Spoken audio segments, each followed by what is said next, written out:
Hello, everyone, and welcome back on our show, What We Can't Not Talk About, the podcast of the Austin Institute for the Study of Family and Culture.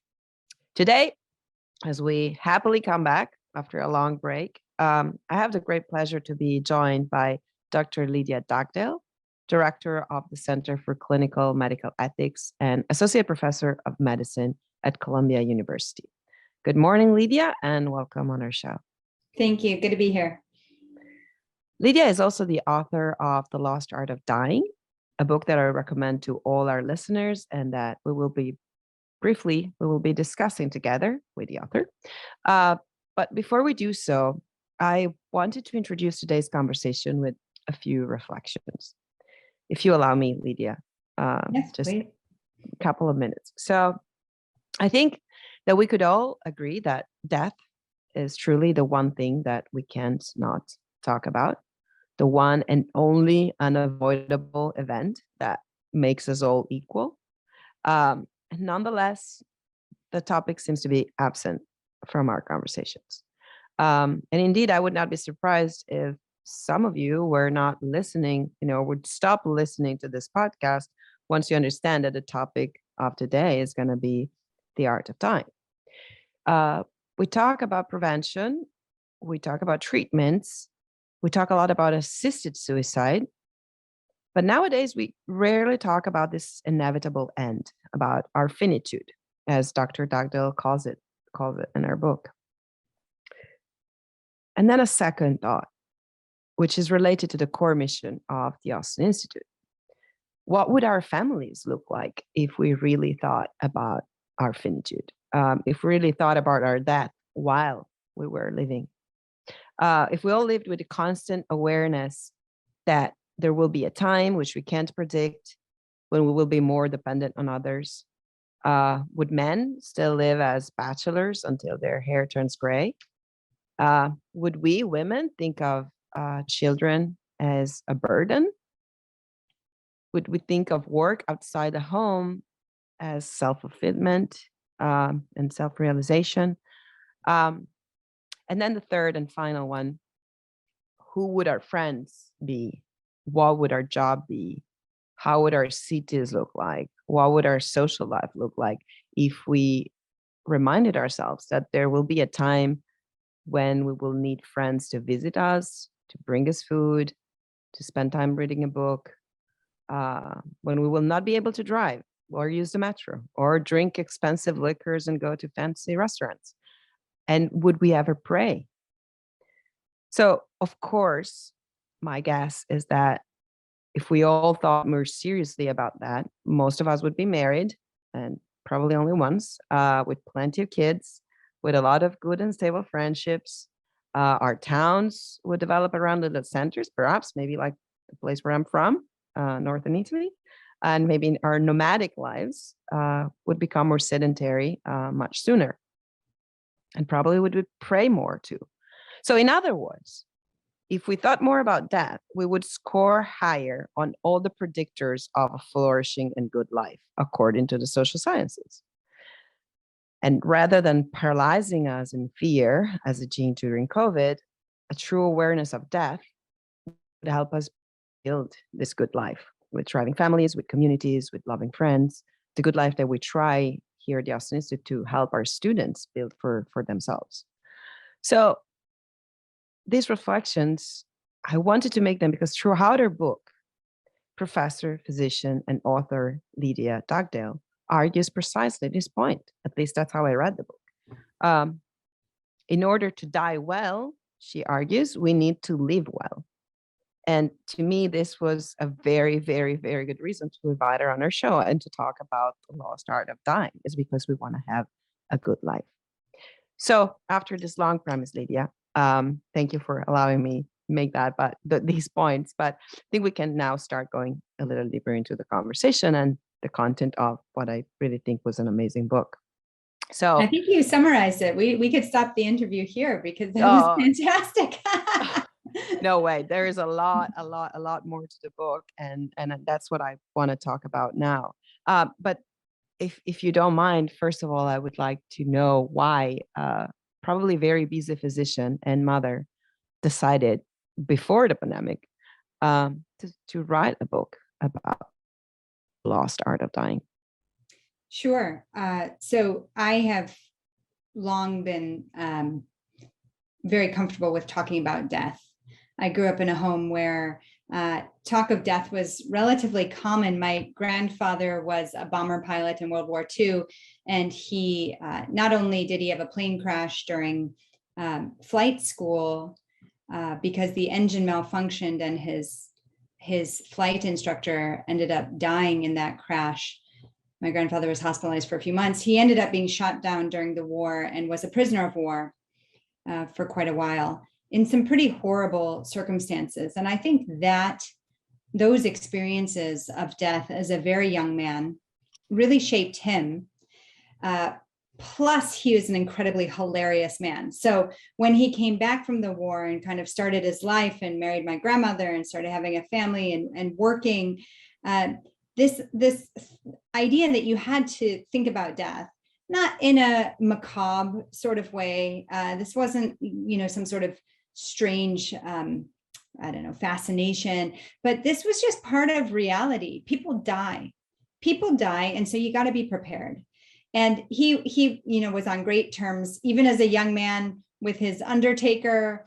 And he had his undertaker arranged, the funeral home director. It was all arranged from when he was quite young, and then as he lived on and on and on and on until his 90s. Of course, those relationships shifted slightly, but this was the environment in which I was raised. This is just part of life. Death is part of life. We don't have to get hung up on it, but we do need to be aware of it. So when I found myself in medicine and realized that not only were so many of my patients afraid to die, that so many of my patients had not even thought about their mortality at all, but my colleagues, fellow doctors, were equally afraid and reluctant to talk about death. And that to me felt wrong. Talk about bad medicine. If a patient is dying and you can't tell your patient that he or she is dying, there's a problem there. But I've had colleagues say, I myself am so afraid to die, I'm not going to go there with my patients. And then if you start talking about, well, what is medicine for? Some people think the aim of medicine is to delay death indefinitely. And if that's the way you see the role of medicine, then the role of the physician is certainly not to cozy up to death. It's to sort of keep it at a distance. And so I got into medicine, and we had patient after patient after patient whose organs were being maintained, even as they were very clearly actively dying in the intensive care unit. And, this is a tension that doctors and families and patients face all the time. Are the doctors too quick to want to stop life support? Or are the families being ridiculous in really torturing grandma, even as she's like clearly dying? This is a kind of language that is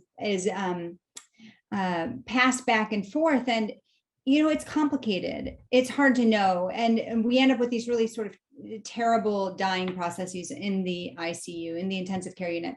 So I experienced this even as a young trainee, and I started thinking there has to be a better way. There has to be a better way for us to talk about death. As a society, we're not really talking about it. There's got to be a model. And I just started reading.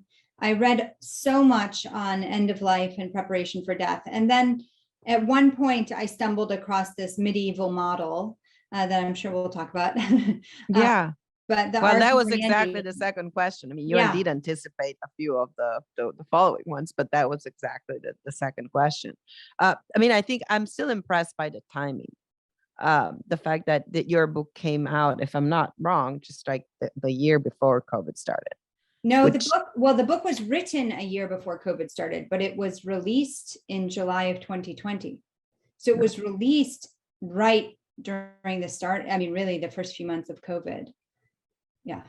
I don't know. That made me, thinking about, timing. I think that there was a reason for you to write that thing now. And maybe I am persuaded that a lot more people, having seen the fear that COVID has generated, and especially in the young people, probably the students that usually listen to us, probably are more interested than they were years ago, a couple of years ago. And wait, how should I handle this? Because I can't live in anxiety. So I think that the timing was, providential somehow. But this lost art of dying, so this medieval pamphlet, this medieval self-help, I just you would call it, this tradition, maybe probably calling it a tradition, which is always a term for something we should, remember that there is some wisdom there. What is it? What was this Ars Moriendi? And especially, what is the thing that we can learn from this tradition the most? Sure. So maybe before I go into that, I'll just say that since you mentioned that the book was released during the pandemic, the Ars Moriendi, that's a Latin phrase that means the art of dying. And the phrase really refers to a genre of literature. The Ars Moriendi books is a genre of literature that they were handbooks on the preparation for death. Self-help, the closest thing you get to self-help, and really self-help literature in the late medieval period was very in fashion. How to court a lady, and how to embroider a handkerchief, and how to use your silverware. These books were written on these things. And so the idea how to die well, or the art of dying would have been very in vogue. But what happened in the mid 1300s is there was a different sort of pandemic. There was the outbreak of bubonic plague, or Black Death, as it's often been called, that swept throughout Western Europe. This is around the 1350. It was several year period, multiple waves of devastation, decimation. That this particular plague is caused by a bacteria carried by rats and fleas, and it would sort of sweep through. Of course, just like with COVID, urban centers were more affected. Why? Because there are more rats, right? More rats, higher density, wealthy people with country villas could escape to the countryside. But what happened, historians think that maybe as many as 2/3 of the population of Western Europe died during this period. Some people very recently, in the last year, have suggested that's an overestimate. But when we do look at church burial records and things like that, especially in urban centers where they were well documented, there definitely were areas where as many as 2/3 of the population died. Even in the bubonic plague was really common from about 1300 to 1800 all throughout Europe. So even other outbreaks of plague that were less devastating, we would routinely see 30 to 50% of the population die. So this was at London in, 1665, Bordeaux in 1585, I think. There were large percentages of the population died. So this wasn't crazy, but what was sort of really shocking about this particular outbreak of plague is that it was really across Europe, started in the East and moved across, and was uniformly devastating. Well, the leading social authority at this time is the church.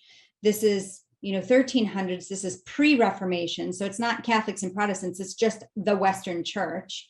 And the people who survived plague were, on the whole, illiterate. About 80% of them were not really able to read and write. So what do you do if you don't know if your spouse or your kids or your brother, your sister, if they were buried properly?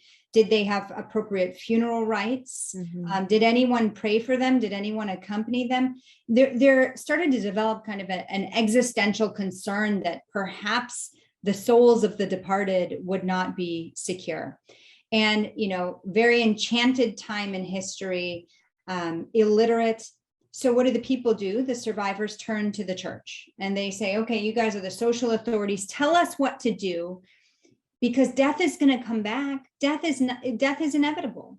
And if it's not bubonic plague, it's going to be famine. It's going to be war. Something is going to take our lives, right? Very stark contrast to how we think about death now. Now we think about death as sort of optional, right? It happens to really super old people if it happens. But that wasn't the way it was in the Middle Ages. I mean, death was very much a fact of life. So, I'm no church historian, but the church in the late 1300s was in a real mess. And the church leadership was not able to quickly respond to the people because they had 2 men and later 3 men claiming to be Pope. So, you know, how do you take care of the people when you can't even figure out who the Pope is? So anyway, it takes until the really early 1400s when they resolved this problem. But one of the first books that began to circulate after the church resolved its Pope problem was the very first version of the Ars Moriendi. And we think that, we don't know who wrote the first version, but we think it was someone related to the Council of Constance, which was a 4-year meeting that resolved this Pope problem. And these handbooks started to circulate. The printing press is developed. They're printed. By 1450, there's an illustrated version that was created for the illiterate or semi-literate public, so that even if you couldn't read, you could study these images and you would get a good sense of what the virtues were that you needed to cultivate, that you needed to inhabit in order to die well. But these were also not just virtues for the end of life, these were virtues that one could cultivate over the course of one's life. So I'll just very briefly say Ars Moriendi as a genre of literature becomes enormously popular.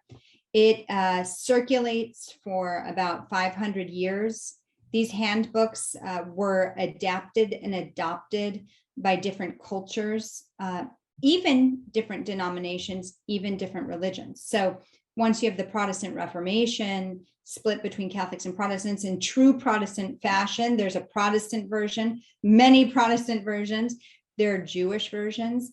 By the 1800s, there were straight up secular versions. You did not have to believe in an afterlife or anything, but being brought up well meant you thought about your finitude, you recognized your mortality, and you lived life well in light of that. So yeah, go ahead.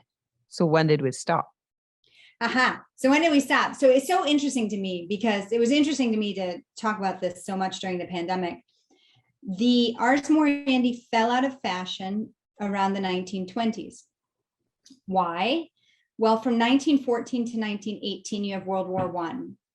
Global war, millions of people dead, not just soldiers, but also civilians, women and children. And even before World War I ended, you have the outbreak of the influenza pandemic of 1918, which was actually 1918 to 1920. And epidemiologists think occurred in 4 major waves over 2 years, you know, not dissimilar to COVID, frankly. So you have 6 years, 4 years of war and 2 years of flu, global death, and more death, and no one escaped, right? I mean, they didn't really need a reminder, you mean? Right. So you hit the 1920s, and in the US, at least, not in Europe necessarily, but in the US, it's a time of immense economic prosperity. We have a building boom. Women get the right to vote. We discover antibiotics. People chop their hair. Women start wearing short start skirts, dancing, right? Jazz dancing. Everyone's buying cars. You have a new lease on life. Why would you think about death? Why would you think about death?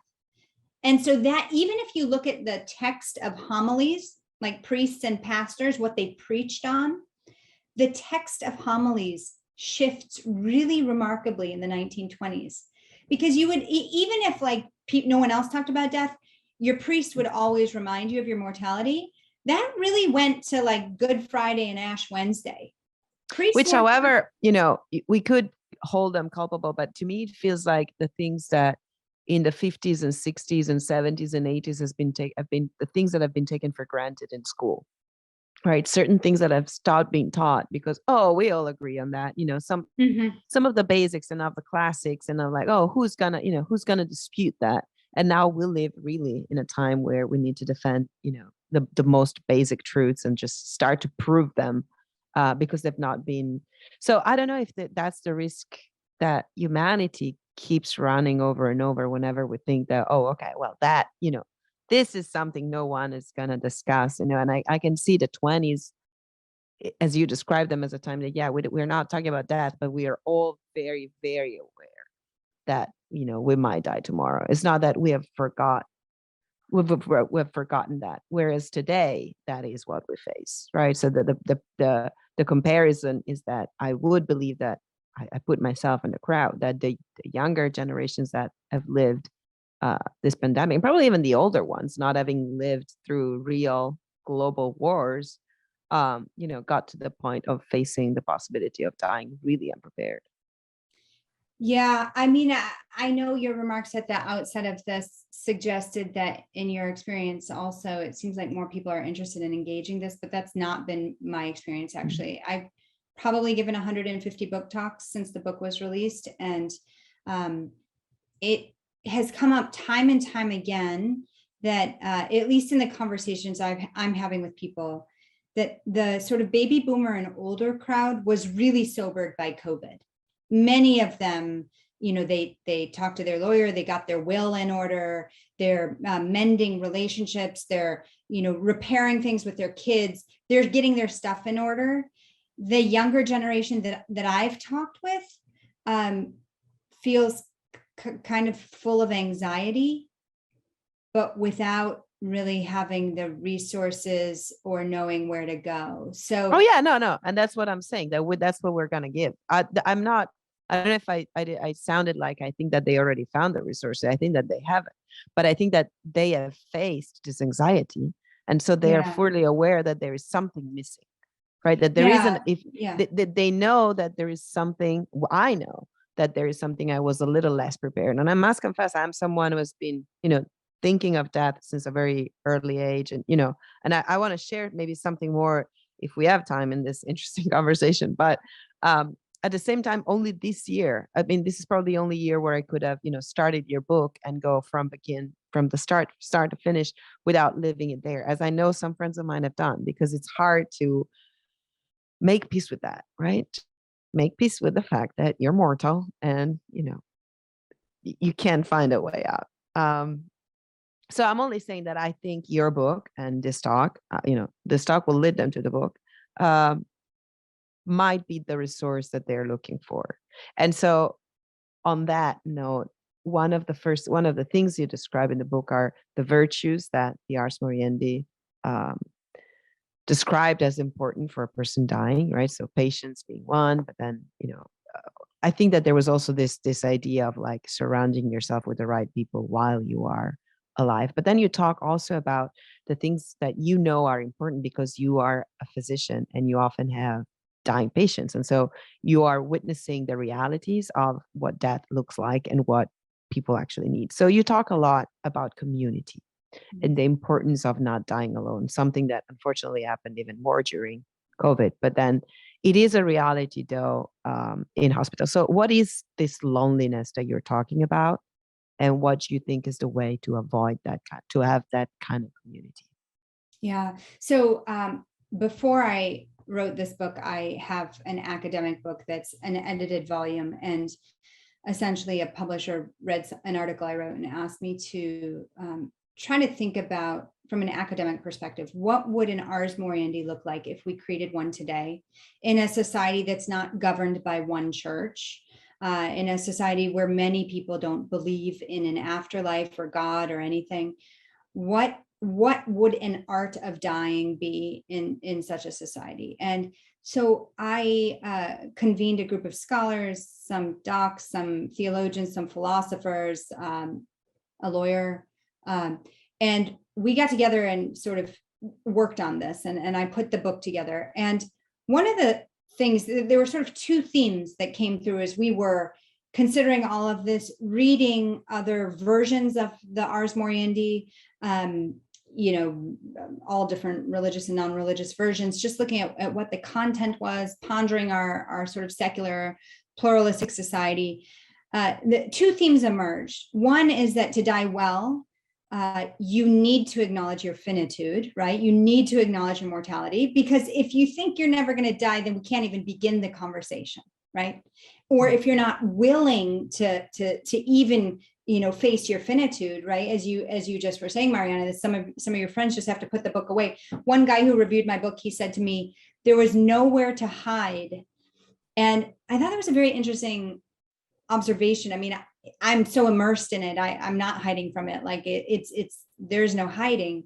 But for him, older boomer, he felt like he wanted to sort of escape from the content but had nowhere to go, couldn't escape.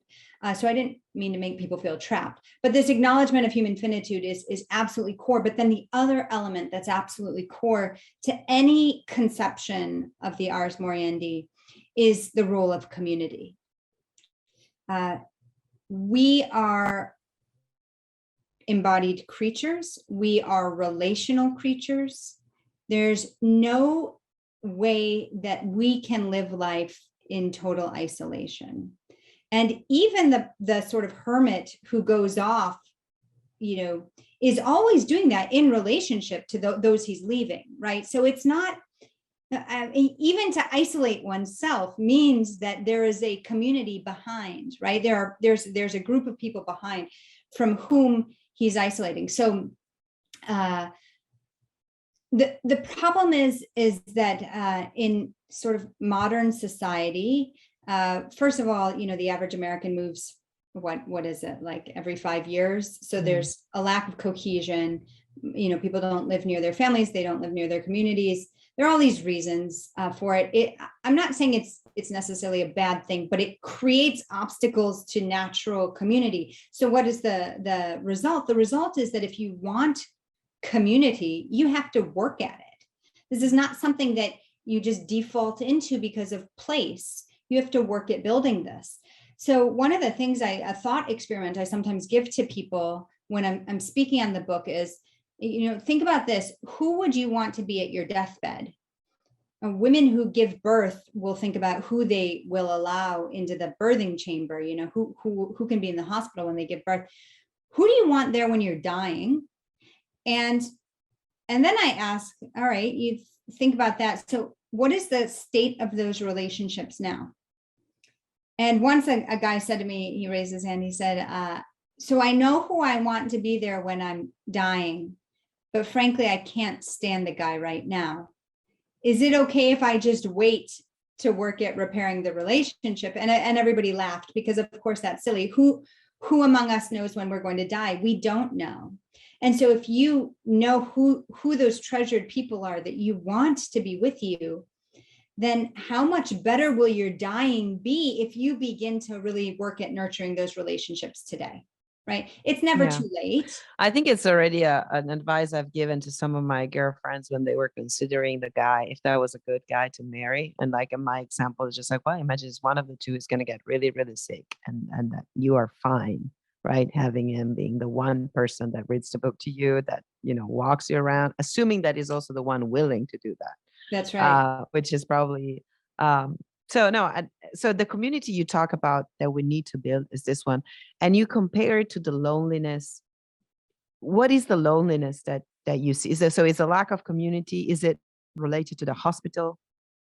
And there's certainly an element of that. That was a huge problem during COVID, which is something I've written on elsewhere in journal articles, but this problem of lonely dying, it was horrifying. It was horrifying to me as a medical doctor taking care of COVID patients, that the best I could do is hold an iPad up to a dying person who's already got a breathing tube in and is like semi-coherent and say, kind of like, Mr. Smith, say goodbye, say, here's your wife. It was horrible. It was horrible for us as physicians, nurses. It was horrible for the patients. It was horrible for the families. That's a problem. That was a COVID problem. It was, I will just say, because this often doesn't get enough attention, it was much worse in nursing homes on the whole than in hospitals. And the reason why, it has to do with how nursing homes are governed versus how hospitals are. Hospitals tend to have a little bit more freedom in their policies, and nursing homes are a little bit more beholden to dictates of the government. And so it really, in nursing homes, it was 20 months of such severe restrictions that it was really hard to get people in to visit, older folks and folks who are impaired, have various disabilities and things. So there's that. There's the COVID lonely dying and isolation. But then there's this bigger problem of, this idea, especially in urban centers, that we are living these atomized lives, that it's about me and my existence. And to the extent that I have relationships, I just instrumentalize them, right? Those relationships are a means to some other end, but it's not about living life together. And it's not about, iron sharpening iron and helping us grow together and cultivating virtue together and investing together. It's really about using people for some other gain. And that's sadly very common. And then, in New York, I'm sitting here looking out at an apartment block through the window. I don't know how many hundreds of people are in that building. I've never met any of them. And it is not uncommon in these big urban centers. In the book, I talk about New York City and I talk about Tokyo, for people to die alone, and nobody knows until you smell the body under the door. Yeah. Or until you're behind on rent a few months and the landlord opens up the door and finds a decaying body. That I saw during COVID, one of the neighbors across the street, again, I don't know who the person was, had died. I don't know if this person died of COVID or not. And I saw EMS carrying the dead body out through the window. So apparently, it was a first floor apartment. Somebody must have smelled the body. And there they had to go in through a window because the door was bolted shut and remove the body. So the isolation, the loneliness, the way that we see community only in terms of what it gives us. Only when we need it, right? Like on call, Yeah. like we call, only if we call the friend is going to come over, but there is no unexpected visit. There's no unwelcome, or even like we pick and choose when and how. Yeah. The opposite of what I call it community by accident here with the students. And I say that that is more important than the community by choice. But yeah, talking about, it was something I had for later, but I think it follows nicely here. You have words of advice as a physician, not against the hospital, not at all. I don't want you, and me to be misunderstood. But you do specify, hospital is okay when you need to be treated for something, but then it is that lonely place where probably you don't want to be in the last days of your life. And you also have some words against resuscitation. But I also know that you're not in the least in favor of assisted suicide, nor of, or letting people, go too soon. So for the lay person, how do we understand where the line is, Yeah, it's so tricky. I sometimes get into trouble depending on who the audience is because I'm misunderstood, like either as advocating, letting people die too soon, or it's a fine line. Okay. It's a fine line. The more you are engaged in the trappings of the hospital, right, using the technology, the harder it is to see life and death, because our technology can, we it is not unknown that we will have people literally decaying from inside. Their bodies are breaking down, and yet we have machines to keep them going. That's too far. When someone is just melting as a body, decomposing in the hospital bed, yet we're keeping the heart going, we're still breathing for them, the kidneys are, we have machines to do all this. So it's hard when you're in the hospital because the technology blurs things so much. But, this is where some of the Catholic moral teaching is really helpful, because there's a distinction between ordinary and extraordinary means. And you can say, well, how do you even know what is ordinary and extraordinary? Even within Catholic moral thinking, there have been different views on whether artificial nutrition and hydration is obligatory or not. We know that as people are dying, they often don't want to eat or drink, and they are not thirsty or hungry. That's a natural part of the dying process. And it's sort of wonderful. How wonderful that as someone is dying, they're not craving food when they wouldn't be able to eat very well, or they'd choke. It is kind of a wonderful thing. So then you have to ask, let's just say you're not at home where it's a little bit clearer who's living and dying, but you are in a hospital for whatever reason. And sometimes that's a really good and safe place to be living out your last days. Then the question becomes, is a particular intervention causing more harm than good? Or will it lead to some greater good? Now, there are some people who feel like every day on earth is worth it, even at the cost of in very invasive technology. I think if someone is actively dying and there's no hope of recovery, then then why are you sort of maintaining the vital functions of this dying person? It's not for the dying person, because the dying person may not be able to engage the family at all. Is it just to keep the body warm? Well, then that's for the family. And I think that's where we have to ask these really critical questions.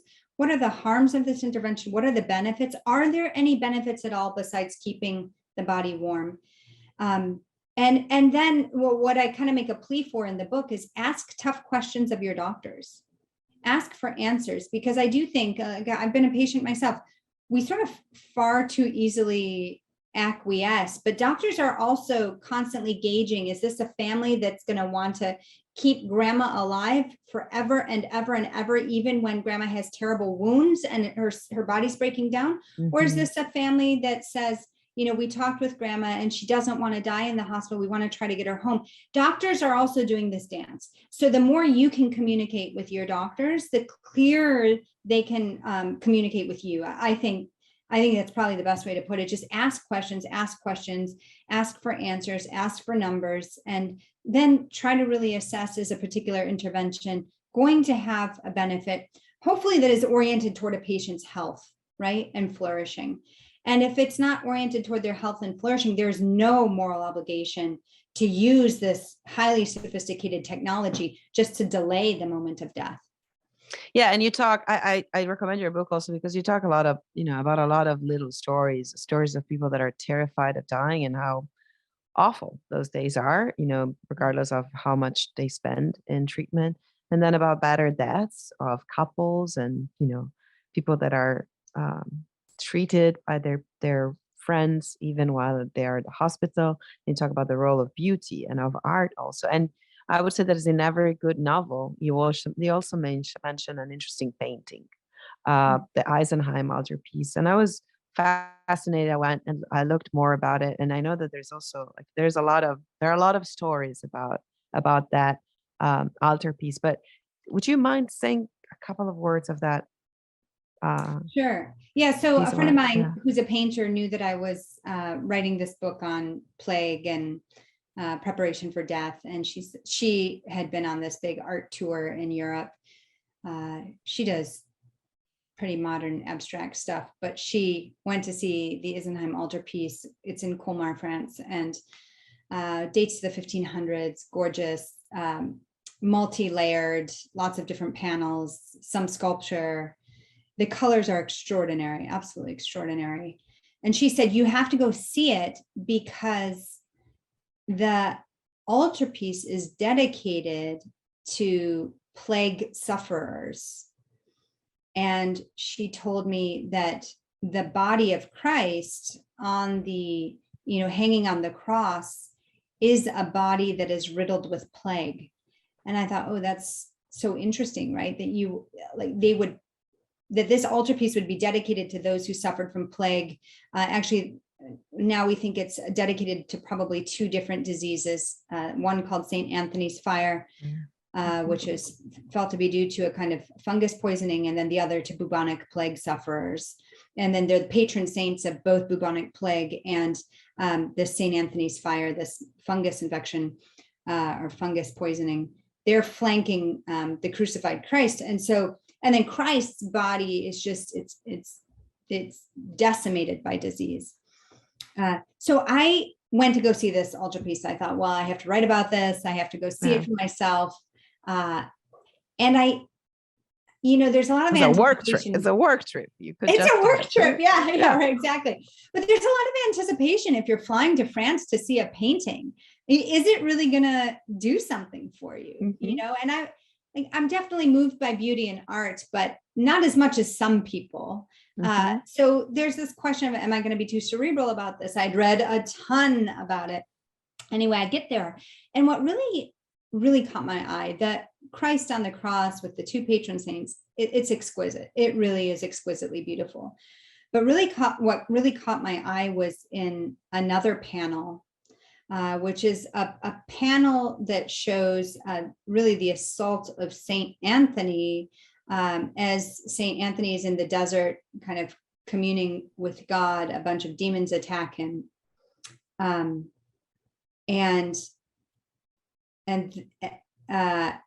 down in the corner of the painting is this creature that's sort of humanoid, but not fully human. It's very strange, but it seemed to be a creature that had been affected by disease in some way. It's really the most extraordinary thing. And I hadn't ever seen a painting quite like that. And it got me thinking a lot about our bodies and how we experience disease, and what does it mean to be a body and then watch the body sort of decay and lose appendages. That the figure has stumps. It also has webbed feet, so you're not really sure what it is, but it's kind of humanoid. And thinking about, I'm in my 40s. What does it mean for this and that to feel like I'm getting old, right? But certainly I've taken care of patients for the last 20 years who tell me these same things, right? Now this doesn't work and that doesn't work. And, oh, Dr. Dugdale, don't get old. They'd say that to me, just don't get old. And the way that we sort of experience loss, and I've had patients who won't even face it. They run kind of blindly from the clinic. They don't want to hear that they've had a heart attack. They don't want to think that they had a mini stroke. They just don't want to think about the decay of their bodies. And then there's a way in which we can sort of say, this is part of it. This is a part of me kind of progressing through life. And these should be reminders of our little deaths every day that help us gear up and anticipate that ultimate death for which we definitely need to prepare. So that's kind of what the painting did for me. But okay. Speaking of art, again, I was mentioning how we were both thinking, you as a child, me as a child, about death for different reasons. But reading your book, I recall that one of the reasons I thought about death as a child in an interesting way was because of a story. And it's a story you write it's written in your book as, so I'd asked you before we started this episode, if you could get the page and read this 2 paragraph for us as a reminder. Sure. A merchant sends his servant down to the market. The servant quickly returns. He is agitated and frightened. He says to his master, "Down at the marketplace, I was jostled by a woman in the crowd. And when I turned around, I saw it was death that jostled me. She looked at me and made a threatening gesture. Master, please lend me your horse, for I must hasten away to avoid her. I will ride to Samara, and there I will hide, and death will not find me." The merchant agrees, lends his horse, and the servant wastes no time in galloping off. Later that day, the merchant himself heads down to the market and finds Death standing in the crowd. He asks her why she made a threatening gesture at his servant that morning. Death replies, "That was not a threatening gesture. It was only a start of surprise. I was astonished to see him in Baghdad, for I have an appointment with him tonight in Samara." Yeah, I would, if everyone listening to this audio was speaking Italian now, I would play immediately the song that I recalled as I read this. I would sing as a young child, that is by, an Italian musician who is also a professor of Greek in an Italian liceo. And it's exactly the story in music. So I will add the link to the podcast. But it made me think of how important it is. We talk a lot here at the Institute about reading the right novels growing up, because they give you the right ideas about the kind of man you should marry and the way things should be done and should happen. And the same thing is true about the music we listen to, right? So that message of having to sing about death, and as a child realizing that, well, it's useless to, think about something else or play, more Netflix that night that you're feeling lonely. It's probably better, as you said, go and go see those friends that you would like to have at your deathbed if something was to happen to you. I could talk to you for absolutely ever, but there were, I would think, probably 2 things. that I would still want to touch on before we close this episode, and one had to do with the wisdom you think should be recovered, as this that's what I understand from your book about their rituals. And I think that there was something very interesting that you described about the Jewish tradition related to the loss of someone who's dear to us. Yeah. Are you thinking of the sort of stages of mourning, or are you thinking of the Yes. preparation of the body? I mean, the preparation of the body is also a very interesting part of it. And there is I think we should have a episode entirely on that. And have you ever watched the movie Departures? It's Sure. a Japanese movie. I'm recommended to her. It's about preparing that's for. So, that's another recommendation. But no, I was about the mourning stages. That was. So Judaism does so many things well, and it does death particularly well. So within Judaism, and I spent some time with some rabbi friends as I was writing the book. Within Judaism, there's sort of prescribed kind of appropriate ways to mourn, and traditionally, and even still today, the body is buried within the first 24 hours. So when death happens, no matter whether it was expected or not, it's kind of rapid fire, get the body in the ground. And that first 24-hour period is really recognized as a whirlwind, and all hands on deck to make that happen. And then that next 7 days is called Shiva. And it's a period of sitting low, literally. So the word Shiva means 7 in Hebrew, and it comes from the book of Job in the Hebrew scriptures, where Job lost sort of everything, his kids and his wealth and his animals. And his friends come and they sit low in the dirt. And so even today, it's not uncommon when families practice Shiva that they put boxes out and people sit low, like on crates or boxes, and not necessarily on the furniture. They'll cover mirrors and not wear makeup, not shave, because it's not about appearances. It's about just giving space to the expression of grief. The community comes and brings loads of food, so no one is going hungry. But also, traditionally, again, no one speaks to the bereaved. No one speaks in a Shiva house unless spoken to.